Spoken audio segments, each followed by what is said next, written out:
I feel the spirit moving in me. I feel the spirit moving in me. In 1995, Nelson Mandela's 3 grandchildren, his beloved grandchildren, were killed in a car accident. And he was president of South Africa at that time. It was a devastating personal tragedy for him, coming shortly after he had ended apartheid. And he really was working to bring the nation together at that time. And he was utterly heartbroken, as you can imagine any grandfather would be after such a tragedy. And yet he responded with exceptional grace, with exceptional love, with peace, with wisdom. And rather than becoming angry or bitter or withdrawn, he channeled that grief into greater empathy and compassion for others. He said of the accident, "I do not know whether words can describe how I felt. The news was the most terrible that I had ever heard. I do not have the words to express the sorrow or the loss that I felt, or that I feel. I don't have the words to explain my grief and my rage." He said, "I wanted to abandon everything, to go to the site of the accident and mourn the loss alone. But I knew I could not indulge myself in my own grief when I had to comfort the nation." Wow, his amazing resilience helped him to transform a nation, to take a personal tragedy and use it as an opportunity to unify and heal his country. He embodied the spirit of Ubuntu, which means I am because we are. He demonstrated that he could use his own pain to connect more profoundly with the people, to connect with them, to love them, to help to bring them together, to be as one country. Ubuntu is a part of a Zulu phrase, which literally means that a person is a person through other people, right? That we are all one, that we're all one in love.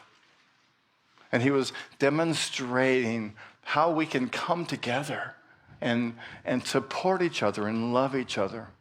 In much the same way, Maui is responding now to the tragedy that we experienced last week.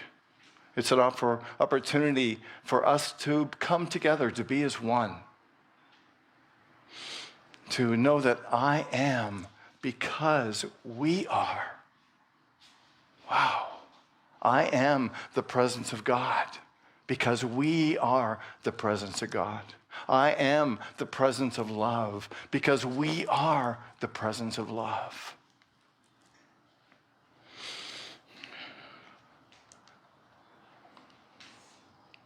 I am because we are. Say that with me. I am because we are. You know, life brings all kinds of challenges. Some that we celebrate, some that we grieve. And it's part of the human experience to be on both sides of that. You know, we're living through one of the most tragic and most significant things that's happened, not only to Maui, but to Hawaii and to our country. Many people have lost their lives, their homes, their cars, their jobs. Wow. And when something happens so suddenly, it touches us. We feel it Don't you feel it? You know, I could feel it in you today when we gathered, when you came in. It wasn't the same kind of joy that we often come together with on Sunday morning, right? Because we're carrying this weight, this burden, this grief, this loss. And we can feel it. It's almost like it's heavy in the room. It's heavy wherever we are. And it's completely natural to feel this way after a tragedy. Just because we're feeling all kinds of feelings. We're feeling anger. We're feeling fear. We're feeling grief. And this can shake us to the core. It's almost like we're on a roller coaster of emotions. Have you felt that this week? Of going up and down and, even maybe feeling some guilt about, those of us who were relatively unscathed. And to know some of our friends are gone. A lot of our neighbors are gone. Oh. When I saw the picture of the banyan tree, it brought tears to my eyes. When I saw pictures of the Pioneer Inn, we went there and ate there just a couple weeks ago. And I thought about how many times did I walk down Front Street? How many times did we go to the restaurants? Celebrate this amazing historic place. Maui is crying. The Aina is crying.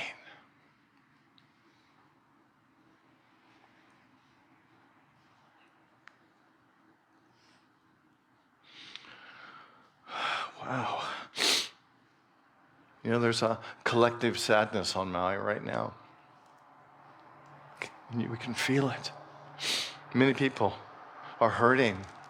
Many changes are yet to come, and it's going to take years for us to bounce back. And so many of the people that we've lost are gone forever, the lives, the memories. Marianne was just telling me this morning that a friend of theirs who was a poet died in the fire. And so many people. And I do feel comforted that people are reaching out, and maybe I'm sure you've been as busy as I have, talking with people that on the mainland and all over that are responding and saying that they're praying with us and that they love us and they're here and however they can be for us.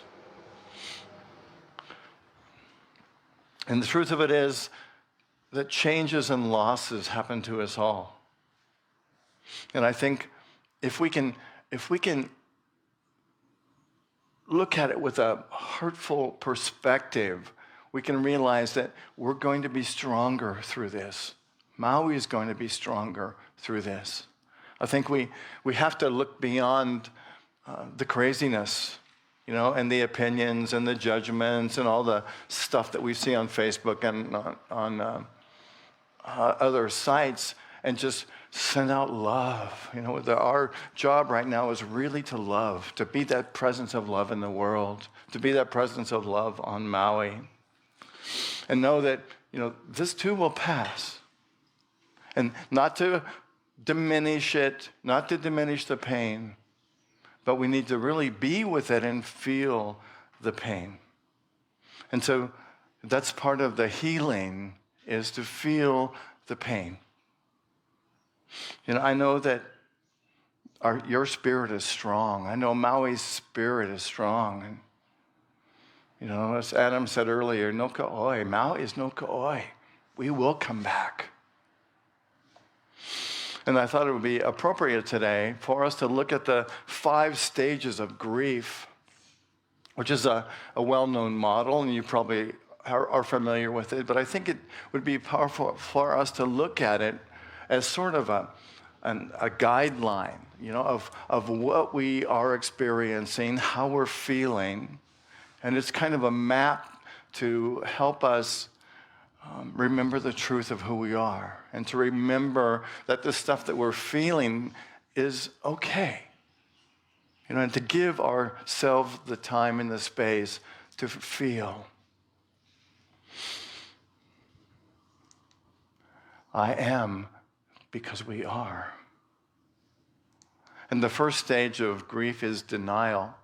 And that is when something tragic happens, oftentimes we just go, I just wish it didn't happen.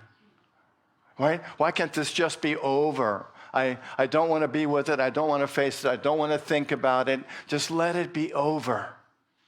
And to know that it's a natural feeling, right? Our physicalness, our bodies, our minds want to move past it. And I think what this reminds us of is just to be with it, to be with those feelings, to know that it's okay to just want to deny it, and to say, this isn't real, to reject the pain that we're feeling.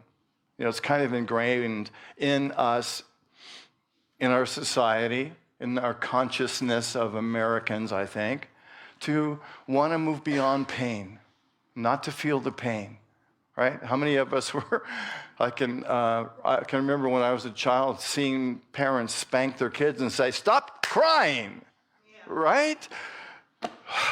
Wow, why not let them feel the pain, for God's sakes? We need to feel the pain, not run from it. And the second stage is anger. It's easy to feel anger, to say, why us? Why me? Why is this happening? It's not fair. I want my old Maui back. I want things to be the way they were. It's just not fair. Somebody did something wrong. Somebody made a mistake. Boy, this is all over the news, right? Oh, somebody did this, or somebody did that, or why didn't the governor do this, or why didn't the electric company do this? And I agree there's some reason for that, and there may have been some mistakes made. And it's okay to feel that anger. It's okay to feel that pain. I'm currently doing a series on the Four Noble Truths and the Eightfold Path to Enlightenment. And one of the things that the Buddha says in the second noble truth is that suffering, first noble truth is suffering happens, right? That's part of our human condition, suffering happens. And the second noble truth is that suffering is caused by attachment and craving, right? So we're attached to the way that things are. We're attached to the way that things have been, and we want that back, right? And because we're attached to that, that creates feelings of anger because we can't have what we want. And again, just know that's a normal feeling. It's a normal sensation to have. And the third noble truth is that by following the Eightfold Path to Enlightenment, we'll find the solutions to getting back to that. And I'll continue this series next week. But to move on, the next stage in grief is bargaining. Bargaining is the stage where we try to negotiate with ourselves or with our higher power to say, I'm going to do it different next time, or God, how could you do this, God? I promise if you don't let this happen, I'll go to church every Sunday. Right? If you'll take this away, I'll be a totally different person. It's like the guy who was playing golf, and he was having a horrible day of golf, and his ball landed on the edge of a water hazard, right? And he gets out there, and he's looking at his ball, and he's feeling disgusted, and he's having a bad game, and he says, okay, God, if you help me make this shot, I promise I'll go to church every Sunday. And so he lines up and he hits the ball and it goes whacks and hits a tree, bounces off the tree, hits a rock, and goes into the hole. And he says, "Oh, don't worry, God, I got this."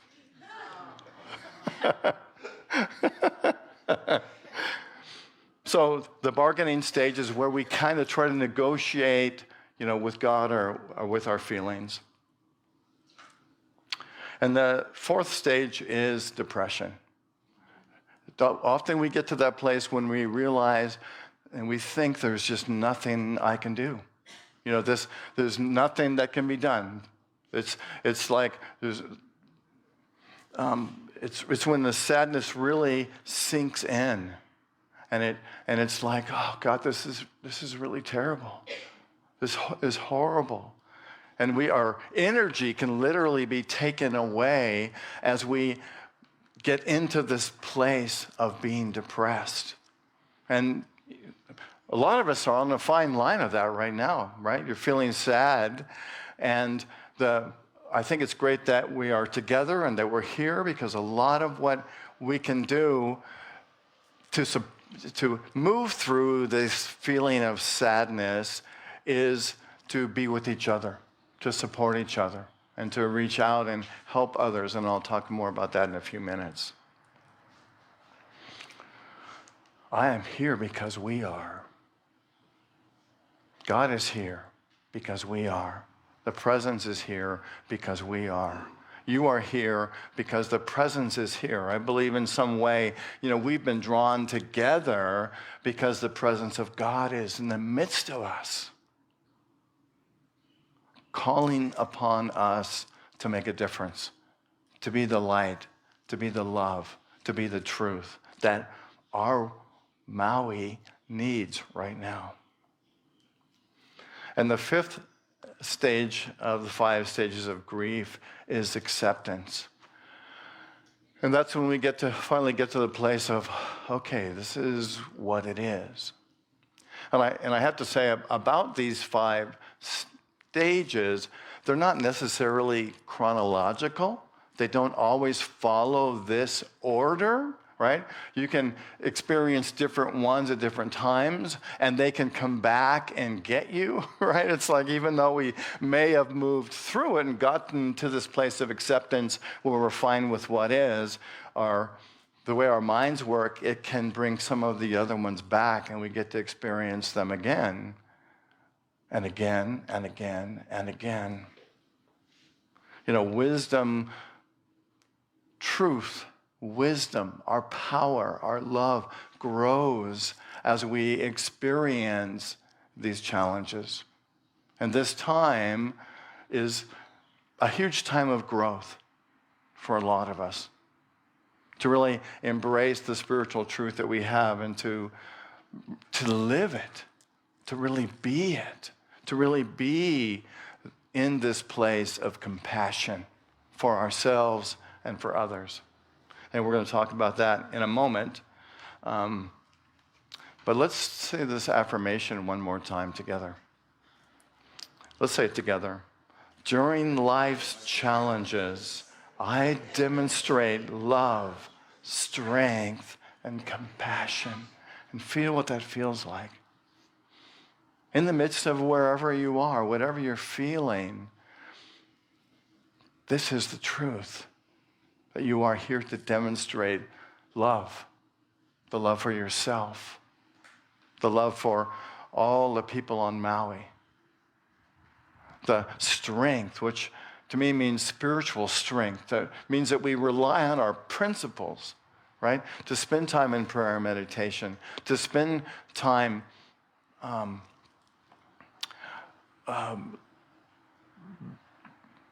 being wherever we are, wherever you are in this process, to allow yourself to be there. Sometimes we kick ourselves for being sad or angry or mad, right? Or frustrated or anxious. We can judge ourselves. We can kick ourselves. We can say, God, if I just felt better, I just want to feel better. I don't like the way I feel. And so really, the key thing you can take away today is just to be where you are and embrace that wherever you are, to feel the tears, to feel the anger, to feel the frustration, and just let that be. Because we know that whatever we push away is going to come up someplace else. And don't listen to whose ever advice told you you don't have to feel, but feel. Be present, be compassionate for yourself. And I guess that is the first mindfulness practice that we're talking about today. And that's just to really stay present, to allow a space for your feelings, for your emotions. You know, I know when I lost my dad when I was 12 years old, it seemed like it was never going to go away, that I was always going to feel sad. And I remember getting waves of sadness. You ever felt that? It's like when you have a loss, it's like a wave comes over you, and it's just totally consuming. And I can remember thinking, am I always going to feel this way? And no. You know, I know that these waves come, and they're huge in the beginning, and they come, and they hurt, and they're painful, and they can be disabling, and we just want to feel them because they need to move through us. And so just allow yourself to feel the waves. And over time, in the right time, the waves, the frequency, and the velocity of the waves will decrease. So feel it fully. Feel whatever is going on with you fully. Love yourself enough to let yourself feel. And the second, I am because we are. I am able to feel because I am and because you are. And when we all feel, we open that space for feelings to be okay. And there is where the healing begins. And the next thing we can do on this mindfulness practice is to release the past. And admittedly, we may not be there yet. You know, this is part of the process. And what I'm showing you is a map today of where we are, where we're going. And it's not about just letting it all go, right? We have to feel it, we have to be with it, and in the right time and in the right way, we can breathe into it and let it go. And by the way, all this stuff is on my Walk Your Talk, which is a summary of my talk in the back. And then when the time is right, we can figure out where we are, because we're going to be different as we move through this. You're going to have different values. You're going to have different ideas. You're going to have different things that are going to be different priorities for you in some way, right? And all of this it's like Spirit is offering us this opportunity to embrace the power that's within you that's going to show up right now, of course, and in the future. And the next stage in the practice for healing is to practice self-care. And this is so important, is to take care of yourself right now, right? I've noticed myself in the past when I've been in a tragedy, it's like, you know, I don't have time to cook. I'm just going to go to McDonald's and grab a Big Mac and an order of fries and a chocolate shake. Thank God I don't do that anymore. But, you know, right now we need to nourish ourselves. You need to nourish yourself and make good food choices, right? Because your body desires that right now. Your mind desires that right now. And go to the beach. Go put your feet in the sand, sit underneath a tree. Really take some time. And you're going, oh no, Blaine, I got too much to do. I got to go help people. I got to do this. I got to do that. Take a breath. All right? We can only help other people if we are strong ourselves. And our community needs for us to be strong right now. So rest. Have compassion for yourself. You are the light. I know who you are.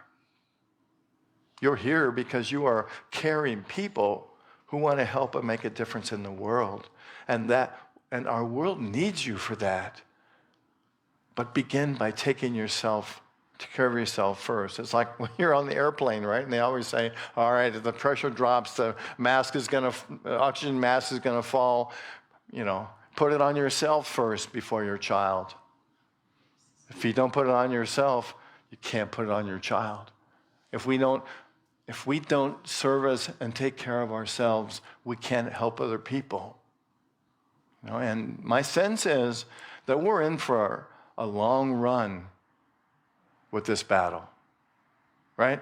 And it's going to require us to be committed to it from a month from now, 2 months from now, 6 months from now, a year from now. We don't know. But if we're really going to make a difference, we have to take care of ourselves first.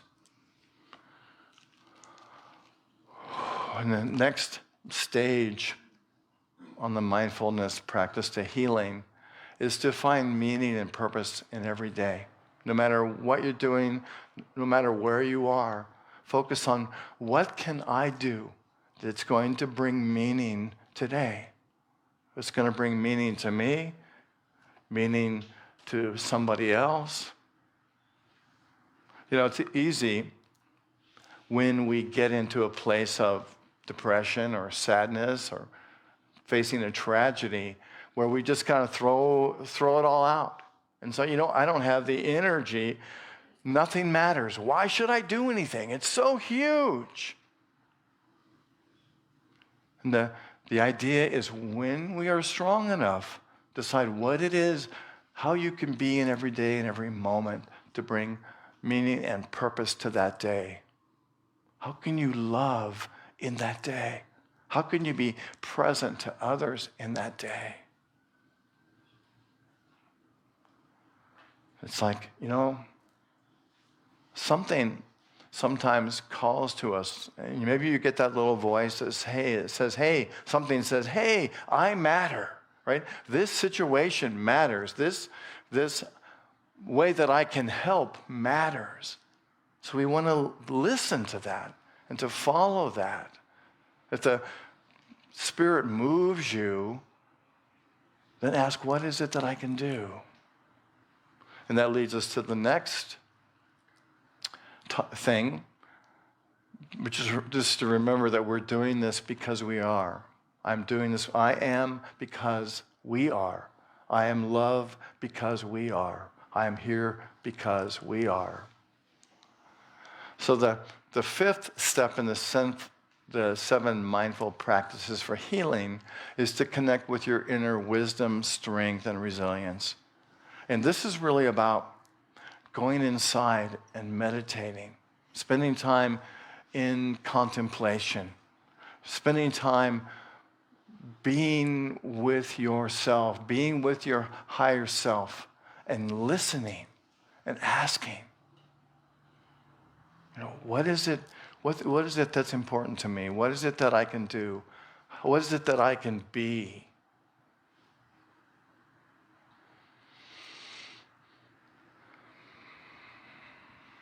What are small and significant things that I can do? I believe that there is purpose in our pain if we let it guide us to grow in wisdom and compassion. Our pain is the other side of that which desires to be experienced by us, right? So if you're feeling some pain, know that it's because there is something that wants to move through you. There's some need that's bubbling up in you that's causing that pain. So spend time in contemplation and meditation to ask, what is that? What is this pain I'm feeling? And what is it calling me to do or to be?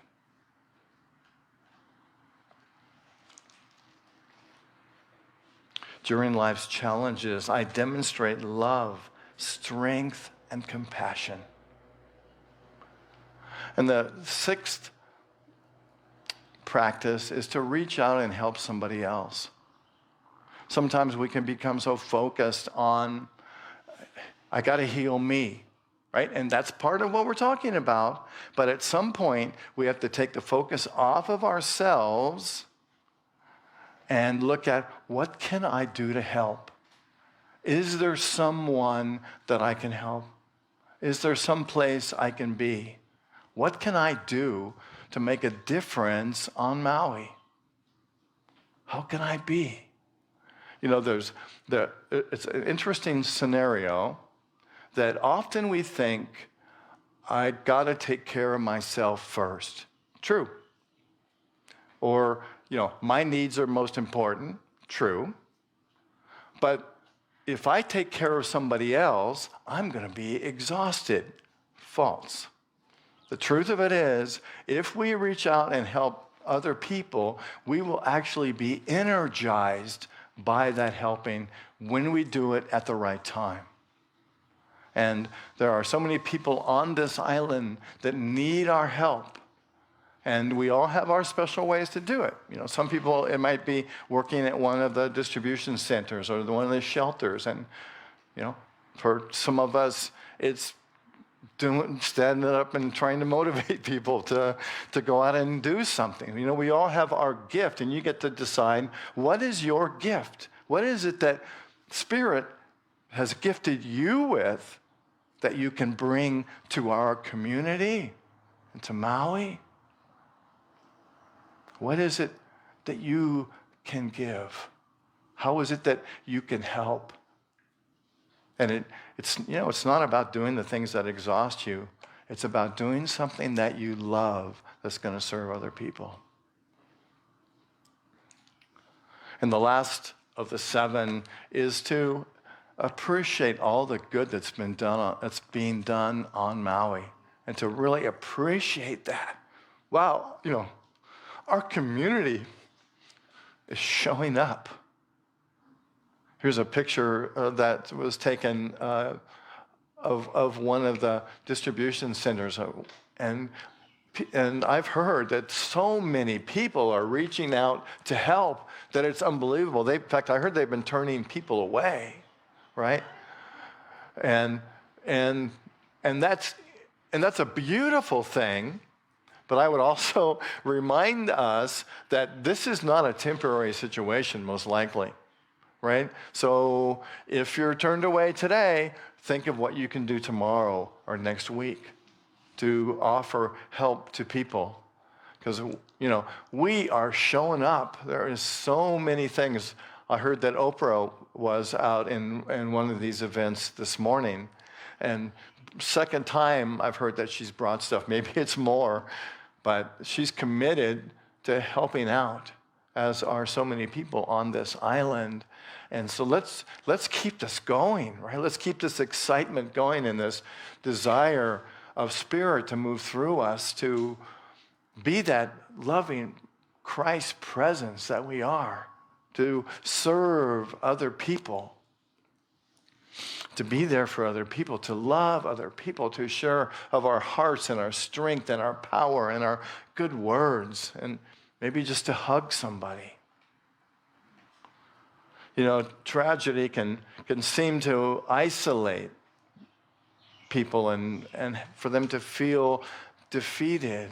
And I really want to encourage you to be a part of healing of that, of showing that Maui love.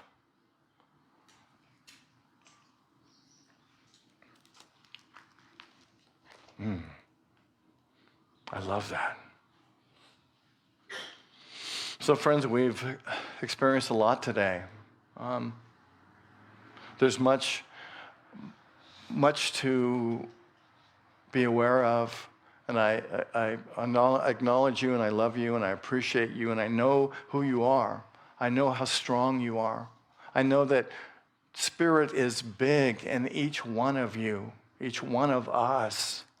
And so let's look for ways that we can work together to make a difference. And today, after the service, we're going to have a short meeting because Marianne and Ames have a concert for us today also. But my thought is we'll have a short meeting, I'm thinking 15 minutes, right after the service to talk about, what can we do? I've heard a lot of people say, Unity on Maui can do something. What can we do? And so some people have come forward with some ideas. And so I know that we probably can't accomplish all of that in 15 minutes, right? Because I want to honor our amazing musicians who are gifting us with this concert today. But what I'm going to suggest is that we either meet again after the concert, and I'm totally willing to stay for that, or if we come up with some ideas of things that we can do, that we meet later on, during the week or something to make some things happen. And so I hope that you'll be a part of that because I know who you are, and I know how beautiful you are, and I know how this community matters to you. And so let's get together for a few minutes after the service today, and we can talk about what that might look like. So I invite you to feel what you're feeling, to love yourself for who you are, to take care of yourself, to be present to whatever needs you have. And to remember that we are working together and we will make it through this. I believe in you. I believe in Maui. And I know that brighter days are coming, even though it's hard to sort of see that right now. I know that we'll be part of creating what is coming.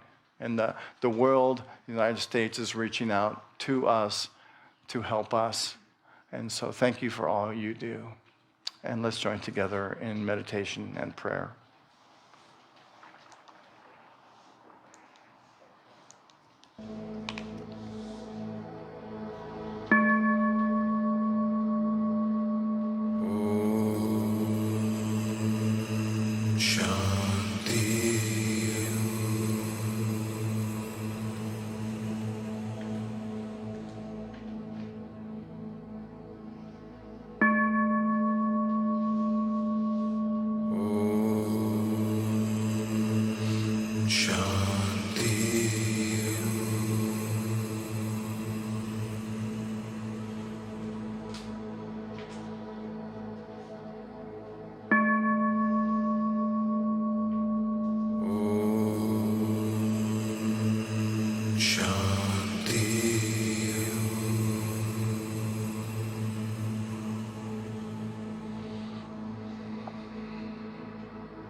Loving Spirit, present right here in this moment.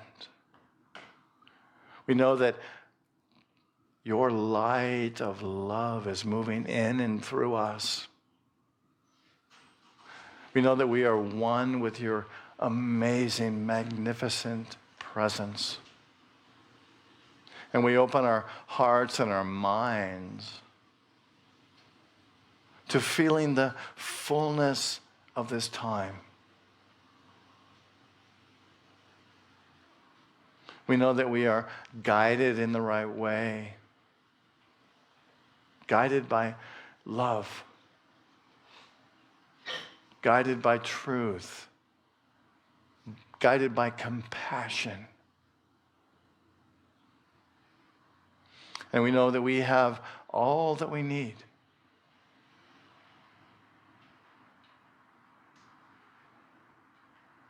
We know that we are the light of the world, that we are the awareness, that we know that our thoughts and our words bring light to others. Our presence is a beacon of light here on Maui. Our presence is a reflection and a manifestation of perfection. And we give thanks.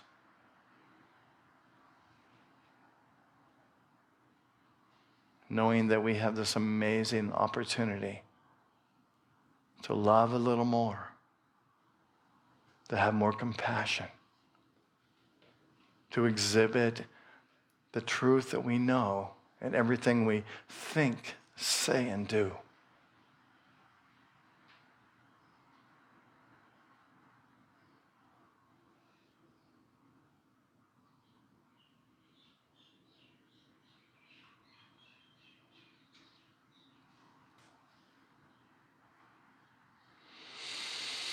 And I invite you to breathe in, knowing that right now you are receiving whatever it is you need. Be it strength, be it love, be it power, be it wisdom. That this is filling every space, every thought, every feeling. It is moving through your consciousness with amazing power. That your essence is being fed by the power of spirit, by the love of truth, by the light and the essence of all light.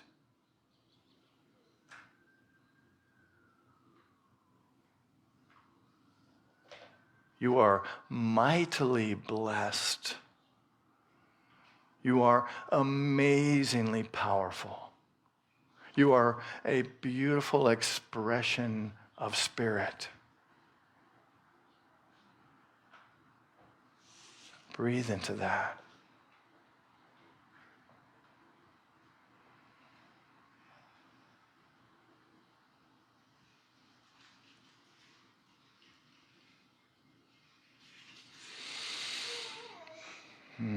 I invite you to open your eyes when you're ready.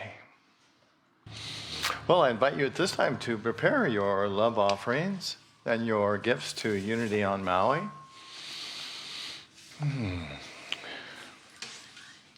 And as you prepare them and hold them, just to give thanks for who you are, to give thanks for the amazing expression of spirit that you are. And to give thanks for all of the prosperity in your life, however that might look for you. And for you to know that the gifts you give to us help us to continue doing what we get to do, to help to keep this beautiful property up and to take care of all the resources necessary to offer our services to you on Sunday morning. So as you hold your gift, let's affirm and pray together our affirmation of prosperity, which begins together.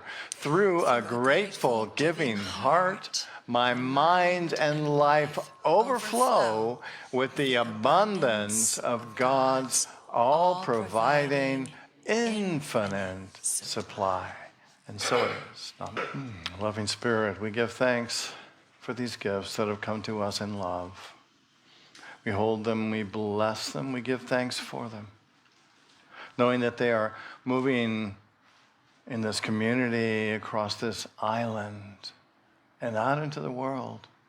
And we behold a world filled with light, with love, with peace, and with joy. And so it is. Thank you. All right. So there's always an opportunity for you to provide flowers on Sunday morning. To be up here in the sanctuary, there's a sign-up sheet in the back. If you just sign that up on a date that you like and let us know how you'd like those flowers to be donated, that'd be a great way that you can add to the beauty on Sunday morning. And so how can Unity on Maui serve our community? I'm hoping that you have some ideas and that you'll come to our short meeting today and perhaps participate with us in the future. How many people might go to this meeting today? Okay. So I think what we'll do is we'll just meet out on the patio for a short time after the service. And, huh? Okay, we'll meet over here then. That's fine. Somebody else has always got a better idea than me. That's why we're one, right? Okay, so we'll meet over here. We'll put these chairs in a circle and we can chat for a few minutes. And also, after that, we have a concert by these amazing musicians. Thank you very much. We love you. We love you too. We love you. This is Aim's last time with us for a while, kind of what's spurred the idea for this concert today, because, he has a real job, believe it or not. And money so he can come back. all right. So But I'll be thank here you. for another 3 weeks. Great. Thank you. Then Robin's coming back. All right. Good things are on the horizon. And so let's see. As you know, our good friend Kent died a week ago, and I'll be doing a memorial service for him sometime here, probably towards the end of September, I think. Kent was a longtime member of Unity. He was a prayer chaplain, and he taught the Course in Miracles class here for a long time, and he's much beloved by many people. And we bless you, Kent, on your journey, and thank you for your service to Unity on Maui and to the world. And Prashante continues to do the meditation, Kundalini meditation here on Tuesdays. So I invite you to come for that. It is from, what time? 6 to, where's the time of that? 6 to 7:15. And so it's a wonderful time to sort of connect within and be inspired by beautiful meditation. Oh, I was going to have, did you want to say something? Thank you. Is it on? Yeah, I hope so. I'm scared of a crowd, so I'm just going to talk to you. Okay, tell me. So I started studying A Course in Miracles lessons January 1st, and much of those lessons request that we meditate, and I've been struggling with that. So I thought, a meditation class, maybe I should go. So 3 weeks ago, I went for the first time, and she had us breathing through our hearts. And I felt so much love and support that it's like I was visualizing a boat buoy attached to my heart and lifting it up. And I also saw pink elephants, so closer. Okay, it's a little scary, but okay. She really is in charge, isn't she? I know. Yeah. And that was that. And then when I walked, I left because I had to fit it in between a busy schedule. But when I walked out, I felt like I'd been through a car wash, that all the dirt had been cleansed from me. And I just, the heart meditation that we did filled me with so much joy that clear into the next day, I felt joyful. And of course, this was Tuesday. So by Wednesday, I had lost track of that. But what I also wanted to say, since I just grabbed the stage, is that moments that I've been spending since January 1st in prayer and meditation has helped me to get in touch with my inner guidance. And you said number 5 was get in touch with your inner guidance, see what brings you joy. and then help from that fullness. And so I do have a lovely story to share at some point on how I use that inner guidance to help a young family that was sleeping in their truck. And it was a very joyful experience for all of us. So there's so much truth to stop, drop, ask, and trust. And we can be guided. And I think that this lovely woman's meditation is legit. Well, thank you. Thank you. Thank you, Linda. Wow. What a great job. Let's give her another hand. That takes courage to get up here. We'll have to invite her up for that story sometime, right? All right. So, we have a great opportunity here for our leadership to go to a workshop on Oahu at Unity Diamond Head. And the president of Unity, Shad Groverland, is offering a workshop on, he's calling focus ministry, the power of focus ministry. And it's really about what can we do in these challenging times, speaking, about unity in general and love in general, life in general, ministry in general in these powerful times. And so he's going to talk to us, encourage us to continue doing this good work and to give us some ideas how to empower our ministry. And so our ministry team, some of our board members and Kealoha and myself are going to go to Oahu for this amazing workshop. It's on September 9th. And so I'm reaching out to you to perhaps make this a little lighter load on us financially. And you can do that by paying $100 towards somebody's airfare, or to give miles to us so that we can help to pay for the miles. And it would be a great benefit and a great way that you could gift us. And I know some people have a whole bunch of miles, and maybe you're sitting on them wondering when you're going to use them, how you can use them, and this is a great opportunity to help our ministry. So thank you for doing that, and you can talk to Kealoha or myself about that. And bless you in advance. Yes? But if we don't have $100, but you might have some. Oh, well, yes, that would be great. If anything you want to donate to our trip would be fantastic. Thank you. Kate asked, what if we don't have $100 and we have something? Yes, thank you. And those are Hawaiian miles, right? And these are Hawaiian miles, thank you. All right then, and my walk your talk is available in the back, summarizing the things I talked about today. And also, I thought I had a flyer here for next week. Next week, we'll be back on track with my talk on the Eightfold Path. And next week, we're looking at, it's called Right Livelihood, but it's really about right living. How can we live in a way that is enlightening? So that'll be next week right here. So in the meantime, thank you for being here today. Stick around for the meeting if you can and for the concert. And why don't we stand and we'll say the prayer of protection together. And let's take a deep breath. Thank you, Spirit. And let's say and pray it together. Together, the light of God surrounds us.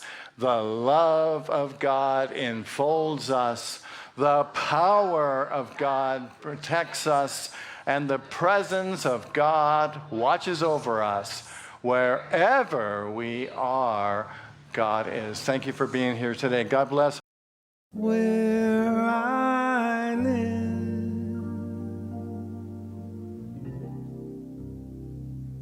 they're all raised.